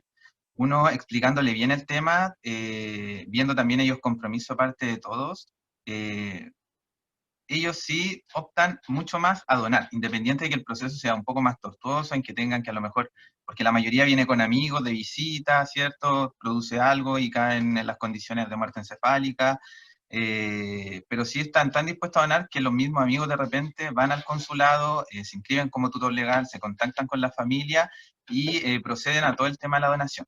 Pero sí, no hay excusa, cualquier paciente que cumpla criterios como posible donante, independiente si sea NN, situación calle, extranjero, si tenga criterios absolutos de exclusión, inclusión, cualquier paciente se debe notificar a la unidad de procuramiento y con ellos contarán, ¿cierto?, con el apoyo para seguir el proceso como corresponde. Pero eso en general, de que cualquier persona que pise tierras chilenas se rige por la ley chilena. Quería comentar algo con respecto a la pregunta anterior, de la infección, ¿cierto?, de los estudios con respecto a la infección por COVID. Hay que mencionar que dentro de los criterios de exclusión hay uno que que se denomina la sepsis, ¿cierto?, o infección potencialmente transmisible. Si bien a lo mejor ahora se están empezando a generar estudios con respecto al COVID, todavía hay mucha duda y cosas nuevas que van a salir. Y uno tiene que pensar que al ser el COVID una infección que no se sabe muy bien cuáles son los signos, los síntomas que se van generando nuevamente, uno tiene que tener el pensamiento de decir que uno va a generar donantes, ¿cierto?, con órganos potencialmente extraíbles que van a ser seguros para el receptor. Y por ende, como el COVID no es una infección que a lo mejor no está 100% controlada, no es segura, ¿cierto?, para generar el órgano para el receptor. Entonces, por eso se tiende a descartar este tipo de pacientes. Yo creo que ya a futuro, cuando hay una vacuna, ¿cierto?, cuando ya está un poco más estructurado el tema del COVID, y hay una cura, ¿cierto?, a lo mejor estos pacientes van a poder donar, pero mientras tanto, mientras sea una infección potencialmente transmisible, entonces estos pacientes se descartan. Eso. Perfecto. Tenemos una siguiente pregunta que dice que quisiera saber cuál es el número estimado de donantes que debería tener Chile basado en el porcentaje de fallecidos de muerte cefálica. A ver, el año pasado Chile tuvo 188 donantes, ¿ya? Y la tasa de lo que antes denominábamos negativa familiar fue aproximadamente un 54%, ¿ya? Con eso lo que estamos diciendo es que teóricamente al diagnóstico de, yo no soy bueno para las matemáticas como cualquiera de nosotros, pero es 188 por 2, digámoslo así, son las personas que llegaron por lo menos a la entrevista por muerte por criterio neurológico. Ahora bien, aquí es donde viene la otra parte, y que es la parte que a veces uno, mientras uno no lo ve el proceso desde la integración, eventualmente considera que a lo mejor las cosas no son tan difíciles de hacer. Primero, con los 188 donantes, nosotros tenemos una tasa de donantes para Chile de 10.4. Si evidentemente todas las personas que fueron entrevistadas fueran donantes, tendríamos una tasa en Chile, ¿no es cierto?, de el doble, 20,8 donantes por millón de habitantes, ¿ya? Pero hay un tema que no es menor, y aquí voy a engarzar con lo que nosotros hacemos desde la Coordinación Nacional. La Coordinación Nacional les exige, digamos, a los hospitales que lleven ciertos estándares, y particularmente nosotros les exigimos que se notifique. La notificación es la oportunidad para que nosotros reconozcamos dentro de las personas que consultan en un hospital o que están hospitalizados, quién tiene condiciones para ser posible o potencial donante. Pues bien, a través de la recuperación de que todas aquellas personas que han muerto por ciertos diagnósticos de criterio neurológico que nos entregan por GRD para los públicos y que nos entregan desde el DEIS para los privados, nosotros hacemos después el cruce con respecto a nuestro sistema informático y sabemos quiénes están informados en el sistema informático y que murieron por criterio neurológico y quiénes no. Y les quiero decir que en el sistema privado el 60% de las personas que han fallecido por criterio neurológico no son notificados como tal. ¿Ya? Ahí tenemos una tarea pendiente, porque de alguna manera si nosotros tenemos gente que ha muerto por criterio neurológico y no ha sido notificado como tal, nunca tuvo, ¿no es cierto?, la posibilidad de que se le reconociese su condición de donante. Y esto pasa predominantemente en términos del seguimiento en el ámbito privado. En el ámbito público las cifras son mejores, pero tenemos también hospitales importantes en Chile que eventualmente pueden tener déficit de pesquisa de en torno a un 50%, y esa es una cuestión que es inadmisible. Y voy a decir por qué es inadmisible. Es inadmisible porque nosotros tenemos desplegados efectivamente cuerpos, habitualmente, ¿no es cierto?, equipos de enfermería, en los cuales hoy día también están insertos médicos que están en las coordinaciones locales de procuramiento, tienen un despliegue territorial, existe la obligación de los médicos de notificar a esas coordinaciones locales, y no solo eso, existe la obligación de los médicos en el ámbito de lo público o lo privado, de notificar efectivamente un posible o potencial donante a la coordinación local de procuramiento, como dije antes, más cercana territorialmente. O sea, yo trabajo en una clínica y en esa clínica hay una persona que tiene GLaCOS 7 o menos, ¿no es cierto?, y que tiene un daño neurológico importante. Pues bien, yo como médico tengo la obligación de notificar a la coordinación local de procuramiento más cercana. Si mi clínica o mi institución, por ejemplo la mutual, una mutualidad, no tiene efectivamente coordinación local de procuramiento, tiene que hacerlo con respecto a la coordinación local más cercana. Voy a explicarlo. Por ejemplo, hay hospitales que hoy día, ¿no es cierto?, concurre el coordinador local de procuramiento del hospital público a la clínica o a la institución privada y acompaña este proceso. Si nosotros logramos hacer este cambio cultural y nosotros posicionamos efectivamente la idea de que la notificación es el primer paso, que esa notificación permite estar alerta, que permite acompañar, que además los médicos de la unidad de paciente crítico que tienen la llave para permitir, ¿no es cierto?, el acceso a un posible potencial donante de cuidados críticos, lo permitan, que los médicos hagan su mejor esfuerzo, como siempre lo hacemos, creo yo, ¿no es cierto?, en tratar de recuperarlo. Y eso consuetudinariamente significa necesariamente que órganos y tejidos van a ser bien reanimados. Nosotros vamos a tener a la salida, ¿no es cierto?, si es que nosotros logramos hacer comprender a la población que efectivamente es importante ratificar la condición de donación, muchos donantes como nunca hemos tenido. Y esta es una cuestión que yo estoy cierto que es así. Yo les mostré las cifras que yo mostré es que en enero, en febrero, estuvieron por encima de enero y febrero del año anterior.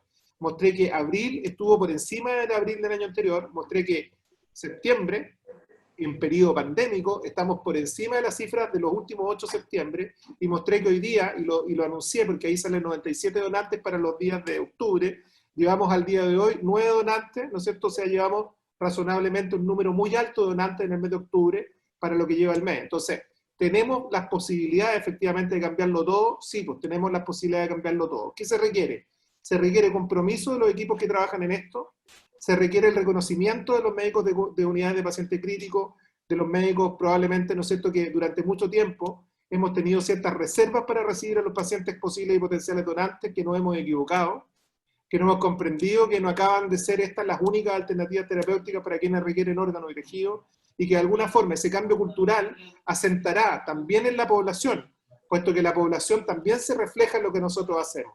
Hoy día el COVID, porque siempre vemos el lado negativo del COVID, no podemos obtener a partir del donante COVID nada. Pues bien, COVID nos ha dejado, ¿no es cierto?, nos ha dejado formalmente mejor percepción en la comunidad, nos está dejando equipamiento tecnológicamente habilitado para poder hacer soporte de posibles y potenciales donantes como de cualquier paciente crítico.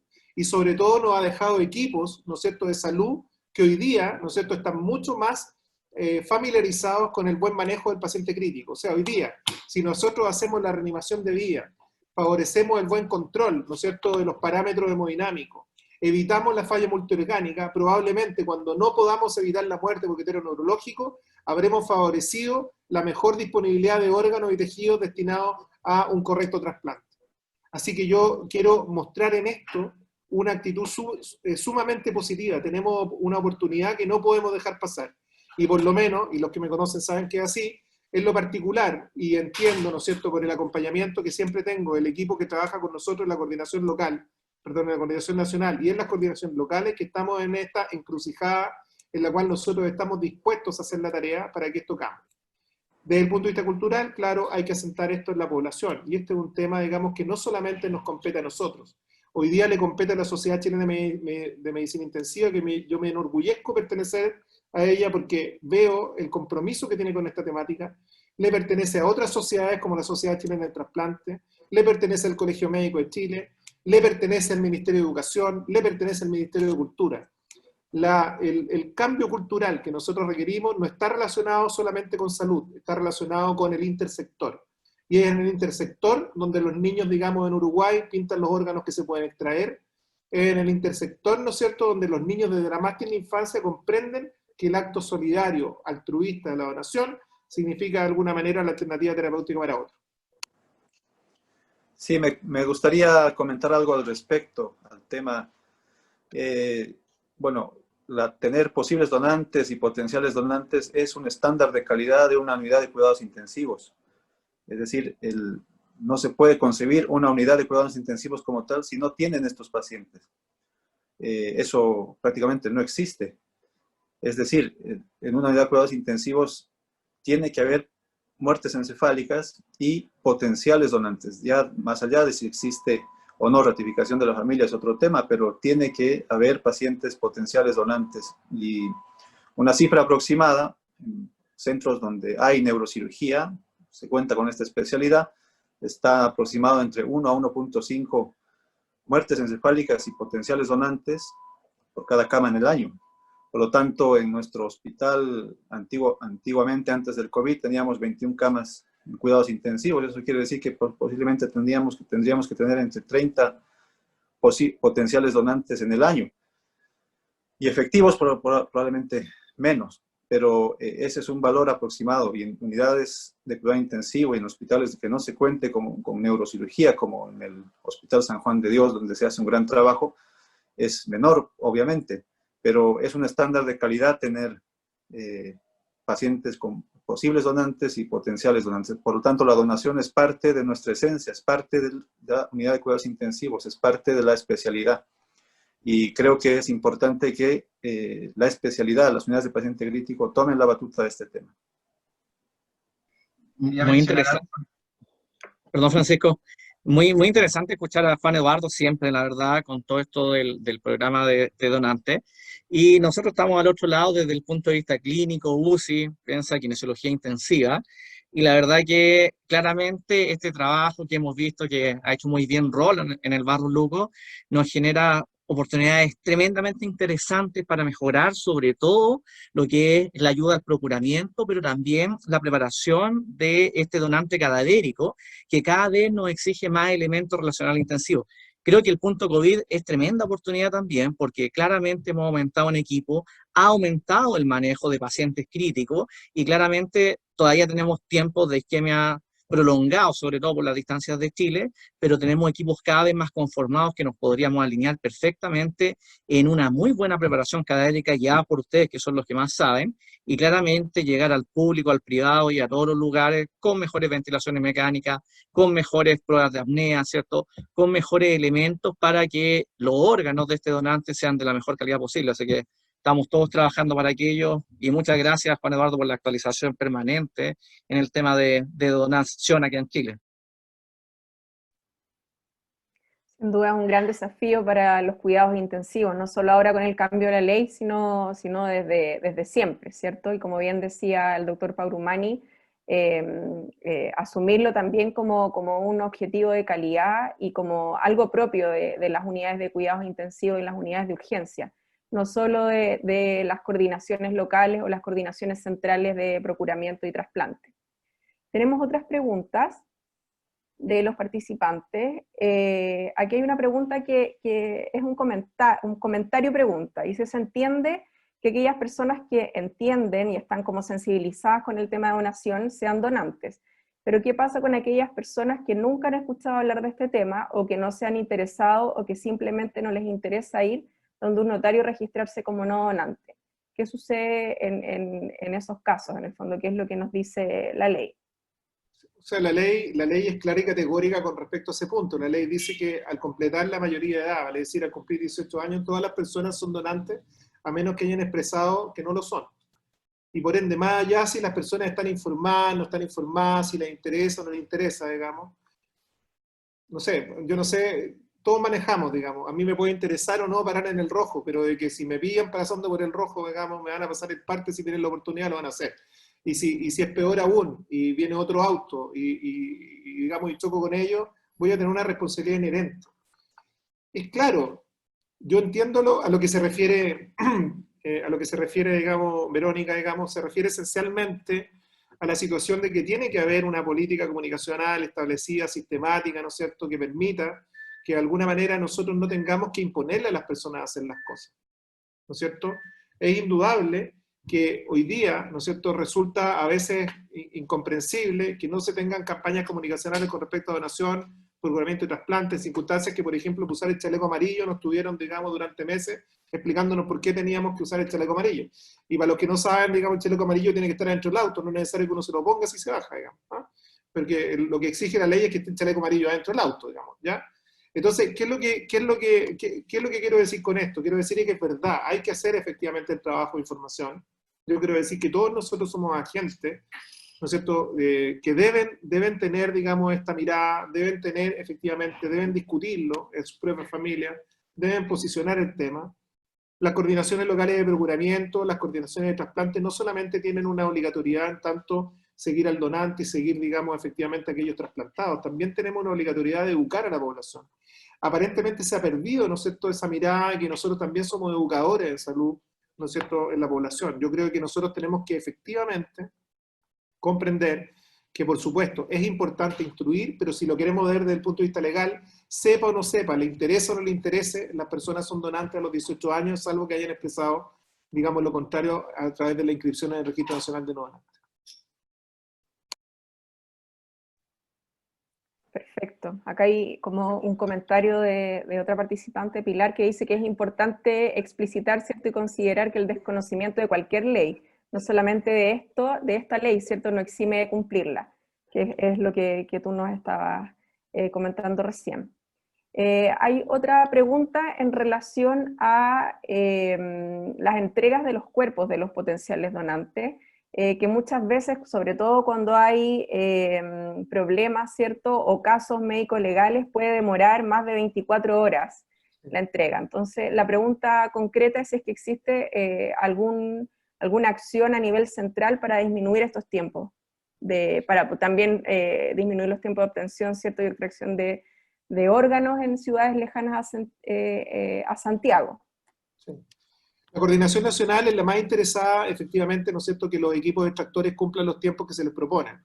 Los tiempos, digamos, para que los equipos de extractores de los distintos centros, estamos hablando de los centros públicos y privados, definan si van a ir por efectivamente ese órgano para el donante, para el receptor que ellos tienen, están estandarizados. Quiero decirles que con horror tengo que decir que muchas veces las latencias para tomar la decisión, ¿no es cierto?, si van a tomar o no van a tomar un órgano específico para un donante, son a veces impresentables, ¿no es cierto? Y de alguna manera también los equipos aquí, porque es re fácil transmitirle siempre la responsabilidad de la coordinación nacional de lo que tiene que hacer cuando uno no está dispuesto a hacer lo que está regulado. Y lo que está regulado muchas veces es que tienen que responder dentro de ciertos tiempos y tienden a extenderlo y a pedir más extensión.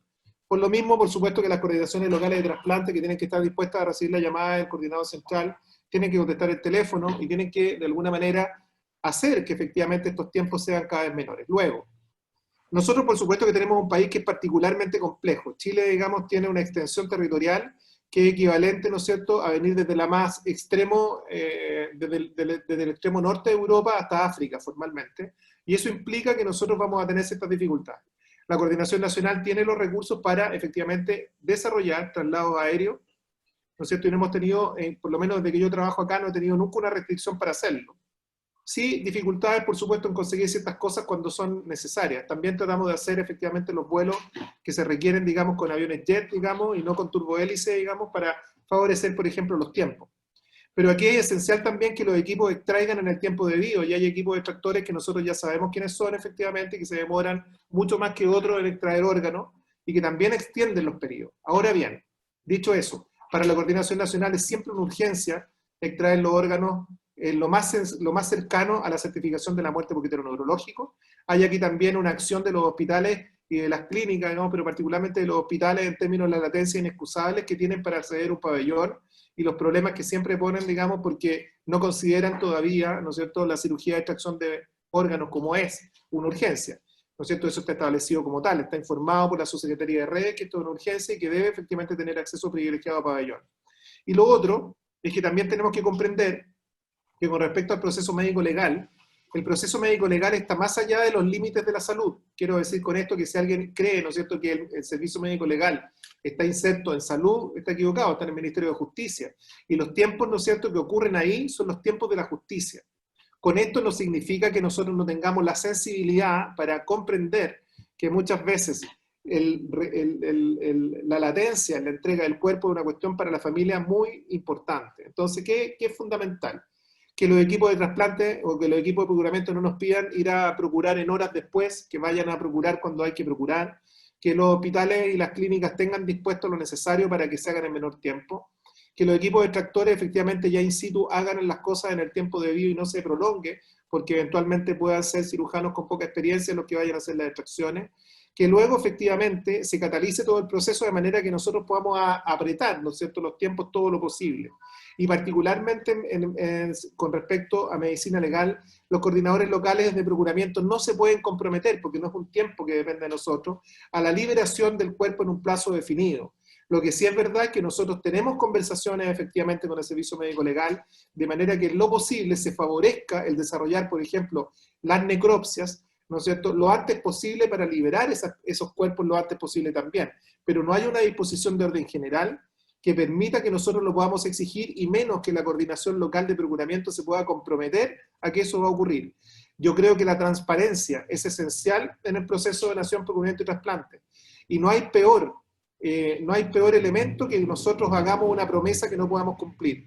Lo que sí está claro y que resulta obligatorio es que el coordinador local de procuramiento tiene que acompañar a la familia, tiene que brindarle el acompañamiento cálido, la relación de ayuda, y particularmente cuando nosotros tenemos que entregar el cuerpo desde los hospitales, preocuparse de que el cuerpo mantenga, ¿no es cierto?, razonablemente, como es debido, la mejor presentación posible. Y esto es una obligación para las coordinaciones locales, pero también para los equipos quirúrgicos. Tienen que preocuparse que el cuerpo sea tratado con el respeto que merece y que se entregue en las condiciones que permita que lo que pueda ver la familia a partir de la extracción de órganos y tejidos sea efectivamente lo que la familia comprende que viene de un proceso quirúrgico, puesto que más allá, ¿no es cierto?, de que la persona haya fallecido y que el acto operatorio ocurra efectivamente en un occiso, lo que nosotros debemos comprender es que tenemos una obligación ética irreductible con respecto también al aspecto corporal. El aspecto corporal culturalmente para nosotros es muy importante. Y eso es uno de los temas que nosotros tenemos que tratar, digamos, con absoluta delicadeza.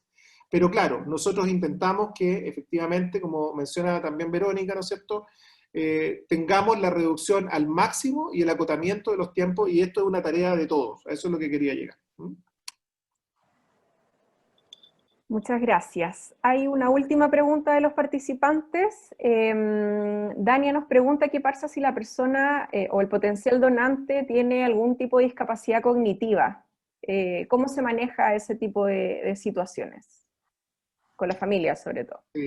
Sí, bueno, cuando estamos hablando de un potencial donante, estamos hablando de un fallecido, ¿no es cierto? evidentemente el fallecido no tiene capacidad de tomar la decisión sobre sí mismo, ¿ya? Por ende, la discapacidad cognitiva pudiese uno interpretarla en la fase previa, y entiendo que es donde conduce, ¿no es cierto?, la pregunta. Es ¿qué pasa si esa persona no expresó el derecho, o sea, no expresó su derecho a expresar que es no donante, ¿no es cierto? Recuerden que, insisto, en este caso, a uno le puede gustar o no, pero la ley ha restringido que nosotros expresemos nuestra condición de no donante. Lo primero que quiero decir, bueno, algunas personas saben, yo soy geriatra y yo creo que en realidad las decisiones con respecto a la discapacidad cognitiva son decisiones que eventualmente pueden tener mayor o menor participación de las personas que tienen discapacidad. Una persona con Alzheimer, por ejemplo, puede tomar una decisión que a lo mejor no va a significar daño para él, ¿no es cierto? Y además está favorecido desde la geriatría que las tome, ¿no es cierto? Pero de la misma manera, ¿no es cierto?, hay otras decisiones que son más complejas. Si la familia no ratifica la condición de no donante, ¿no es cierto?, en el registro civil junto con la persona mayor de edad, ¿no es cierto?, que tiene discapacidad cognitiva, no va a aparecer como no donante, va a aparecer como donante. Y si la familia no ratifica la condición de donante, si es que ha fallecido por muerte por criterio neurológico, por supuesto que el proceso es el mismo. Nosotros comunicamos, ¿no es cierto?, una vez en etapa 1, comunicamos la segunda vez en etapa 2, si es que nos dicen que no, pasamos a la comunicación en situación adversa, ahí le pedimos al agente clave que concurra con la coordinación local, el agente clave o facilitador participa en el desarrollo, ¿no es cierto?, de la comunicación, intenta disuadir esta decisión de este particular enfrentamiento de la familia y no ratificar, y luego, si cumplida esta etapa, persiste esta intención, ¿no es cierto?, de no ratificación de la condición de donante de la familia, luego se pasa, ¿no es cierto?, a la cuarta etapa, donde se cierra el proceso, no se ratifica, y en el caso de los mayores de edad, se procede a la firma, ¿no es cierto?, del formulario B, de la misma manera que ocurrió con cualquier otra persona. Voy a decirlo de otra forma. El hecho que una persona tenga una discapacidad cognitiva no implica que no tenga el mismo derecho que tenemos todos a ser donantes. ¿De acuerdo? Y esta es una cuestión que me parece irreductible, ¿no es cierto? De alguna manera es fundamental que nosotros reconozcamos en este proceso, ¿no es cierto?, una forma de aproximarse para cualquier persona que esté transitando por ese camino. Muy clara la respuesta a la consulta entonces. Estamos a 7 minutos de terminar nuestro simposio, ha sido bastante interesante, ¿cierto? Hemos tenido una muy grata conversación. Para finalizar el simposio me gustaría darle el paso a Juan Eduardo y a cada uno de los panelistas de un mensaje final, ¿cierto?, enfocado sobre todo a los desafíos que tenemos como cuidados intensivos, ¿cierto?, y comunidades de urgencia para el enfrentamiento de esta puesta en marcha de la modificación de la ley.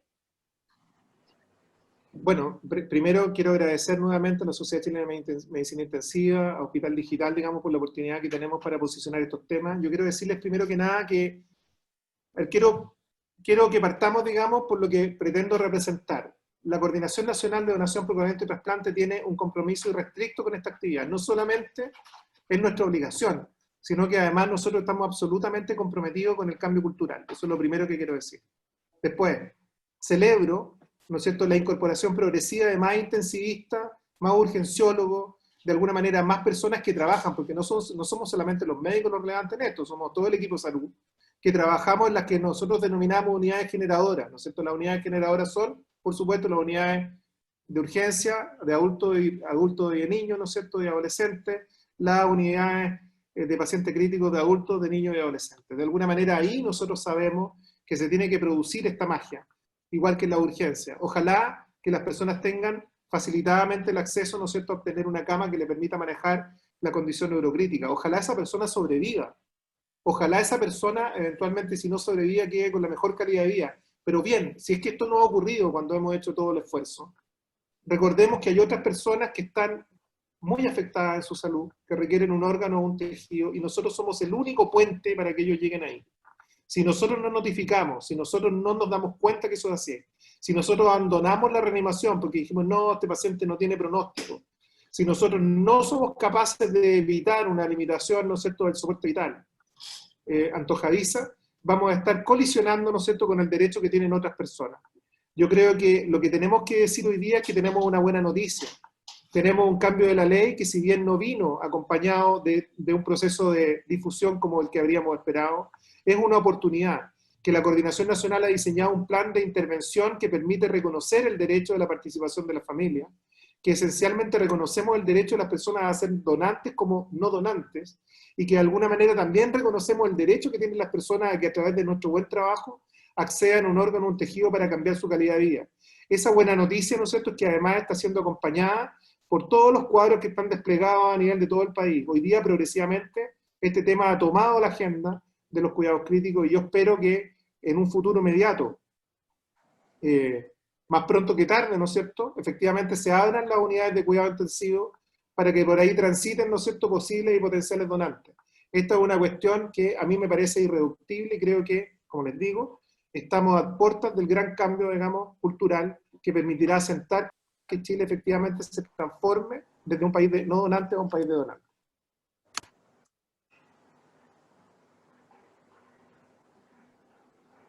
Muchas gracias, Juan Eduardo. Le doy el pase entonces para cerrar al doctor Ronald Paurumani. Sí, primero, nuevamente agradecer a la Sociedad Chilena de Medicina Intensiva, al Hospital Digital, por darnos esta oportunidad. Quiero decir que este tema, el intensivo, debe tomarlo con mucha seriedad y potenciarlo. Es probable que este tema de la donación y trasplante sea lo que como intensivistas vamos a proyectar hacia la comunidad. Es decir, por esto nos vamos a hacer conocer en la comunidad. El cambio cultural debe partir no en la comunidad, sino en nosotros. Nosotros somos a la vez promotores y educadores de la salud. Por lo tanto, aquellas personas que no conocen de este tema, incluso el personal de salud, nosotros somos los encargados de orientarlos, educarlos y socializar las modificaciones a la ley de trasplante. Por lo tanto, respecto a este simposio, a los desafíos que tenemos, los desafíos son grandes y los podemos alcanzar. Creo que estamos yendo por buen camino. El 2019 se demostró aquello, el 2020 estamos en ese camino y creo que con estas nuevas herramientas vamos a poder potenciar este tema que es muy relevante. Gracias. Gracias, doctor Paurumani. Le damos el paso a Francisco Fuentes. Bueno, quería mencionar de que la donación de órganos va tomando fuerza cada vez más. A veces pensamos mucho en el número ideal de donantes según la población, pero hay que pensar de que muchos países que llevan altas tasas de donación, más que pensar en el número ideal, es que se han ido superando año a año, y esto mediante metas, mediante nuevas estrategias, y gracias a eso, ¿cierto?, han logrado ciertos números o grandes tasas de donación. El compromiso de parte de las unidades se encuentra, los cambios culturales se vienen, las estrategias futuras van a empezar a salir cada año, ya que empecemos a aumentar la tasa de donación. Por ende, invito, ¿cierto?, a todos los funcionarios, los médicos, los clínicos, los no clínicos, de las unidades de paciente crítico a sumarse a todo el tema de la donación de órganos y a poder trabajar en conjunto con las coordinaciones locales de procuramiento. Las coordinaciones locales tienen la obligación de poder trabajar con los equipos, de poder capacitar a los equipos y de poder entregar la información correspondiente frente a los nuevos cambios de ley, a los nuevos cambios del proceso. Porque al fin y al cabo, esto es una coordinación entre todos en el hospital y que todos tenemos que remar, ¿cierto?, para el mismo lado para poder seguir obteniendo tasas y donantes al final de los años. La idea es que claramente vayamos aumentando las tasas de donación y eso netamente se va a ver en el compromiso y los cambios que se vayan generando. Eso. Rodrigo. Bueno, sumarme a las palabras de todos, mucho agradecimiento, la verdad, a la moderación de Leila, a Hospital Digital, y todos ya saben que existe esta rama de la Sociedad Chilena de Medicina Intensiva, ya dirigida por Magdalena Vera, con respecto a lo que es donación, procuramiento y en todo lo que vamos a ayudar. Así que desde el punto de vista de la kinesiología intensiva nos toca bastante trabajo por sumarnos a los grupos de trabajo, tanto en el procuramiento, en la preparación de este paciente cadavérico y de esta preparación cadavérica que la hemos visto con muy buenos ojos en cómo tener mejores donantes incluso, y claramente en el post-donación, que a nosotros por lo menos nos toca un trabajo muy interesante, sobre todo lo que es trasplante de corazón y pulmón, que muchas veces partimos desde el pabellón hacia adelante, en la recuperación y rehabilitación de estos sujetos. Así que no es solamente el acto de donar, sino que es una larga cadena de vida que parte en este segmento, pero es de muy largo aliento, incluso en la atención primaria, cuando llegan estos sujetos a mantener su rehabilitación y control y ya fuera de este ambiente tan crítico. Así que es una bienvenida desde la kinesiología intensiva a poder trabajar muy fuertemente en la mejor calidad de vida de todos los sujetos de nuestro país o que están por alguna razón viviendo acá. Así que agradecimiento total y suma total a todas las iniciativas. Doctor Julio Matute. Sí, agradecer también a todos por la presentación, al Juan Eduardo, y a todos por los comentarios. Pero también es importante mencionar que las unidades de emergencia tienen un papel muy importante junto con las unidades de cuidados críticos, dado que se realiza la detección inicial de los pacientes, así como el manejo también inicial de estos pacientes, que es parecido al de todos los pacientes críticos, pero que toma aún mayor importancia porque tenemos que justamente preservar a un paciente de gran complejidad como él es un posible donante. Y más importante aún es recordar el trato humanizado y el buen trato que tenemos que tener con estas familias que van a estar muy dolidas por su mismo familiar que está muy grave en la unidad de cuidado, en la unidad de urgencia y después en la unidad de cuidados intensivos. Por tanto, se forma una cadena de atención. Y es muy importante este punto porque es ahí en donde muchas veces uno logra mucha empatía con la familia y tenemos buenos resultados. Si las cosas no parten bien, obviamente no van a terminar bien tampoco, porque pueden venir muchas dudas o muchas cosas en el camino que puedan generar quizás malas interpretaciones. A veces no solamente basta con comunicar bien, sino también hay un lenguaje no verbal que uno tiene que tener para que la familia tenga mucha empatía y confianza con el equipo médico que está participando. Así que muchas gracias. En la unidad de Barros Luco, igual junto con el Doc Pairumani, tenemos la experiencia y tenemos muchos casos reinteresantes que se pueden comentar. Y en el caso que alguien necesite algún apoyo o quizás resolver alguna duda, estamos prestos para ayudarla. Bueno, sin duda tenemos un gran desafío por delante, ¿cierto? Vamos por buen camino. Así, esa es la sensación que nos queda después de este simposio. Hay muchos objetivos por cumplir todavía, pero vamos por muy buen camino. Así que la invitación para todos, ¿cierto?, es a seguir caminando juntos y a trabajar juntos para poder, ¿cierto?, lograr metas en común. En nombre de la Comisión de Fomento, Donación y Trasplante de Órganos de la Sociedad Chilena de Medicina Intensiva, de la Sociedad Chilena de Medicina Intensiva y Hospital Digital, le damos las gracias al doctor Eduardo Sánchez y a todos nuestros panelistas, ¿cierto?, por la participación en el simposio de hoy, y a todos quienes nos acompañaron en esta hora y media, ¿cierto?, para hablar acerca de este tema tan relevante para la unidad de cuidados intensivos, ¿cierto?, y para las unidades de urgencia, distinto a lo que hemos venido, a las temáticas que han sido la actualidad de este año, ¿cierto?, pero no menos importante. Así que esperamos, los dejamos invitados, ¿cierto?, a participar de todas las actividades que realiza habitualmente la Sociedad Chilena de Medicina Intensiva. Próximamente en noviembre se realizará nuestro Congreso Chileno de Medicina Intensiva vía online, ¿cierto?, por la actualidad nacional, y en donde también tendremos un módulo destinado a trasplante y donación de órganos y tejidos, y a todas las actividades que en el fondo realiza anualmente la comisión. Muchas gracias a todos y nos veremos, espero, en una próxima ocasión.